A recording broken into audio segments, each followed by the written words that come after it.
It-tlieta kmieni wara nofsinhar ftit sigħat biss il-bogħod mill-laqgħa tal-Kumitat tal-Affarijiet Ewropej dwar il-ħidma tiegħu,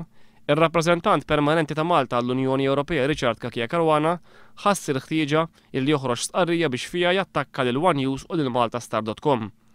Dan huwa t-tieni kontribut pubbliku ta' Kakia Caruana fi ftit jiem wara li fil-5 ta' Mejju flimkien mal-Prim Ministru Lorenz Gonzi indirizza attività fil-Belt Valletta. Kakia Caruana huwa magħruf għalkemm fl-aħħar 25 sena taħt gvernijiet differenti nazzjonalisti fost oħrajn bħala assistent personali ta' Edifin Akadami ħadem dejjem minn wara l-kwinti.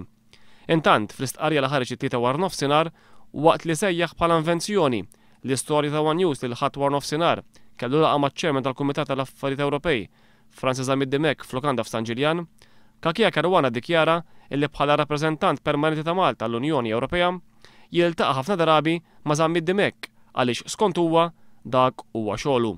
Fl-istess tqarrija waqt li ċaħad illi kien fil-lukanda f'San Ġiljan fil-ħin imsemmi minn One News, Kakia Caruana konferma li l-ħadd li għadda fil-fatt kien f'din il-lukanda iżda skont huwa f'ħin differenti.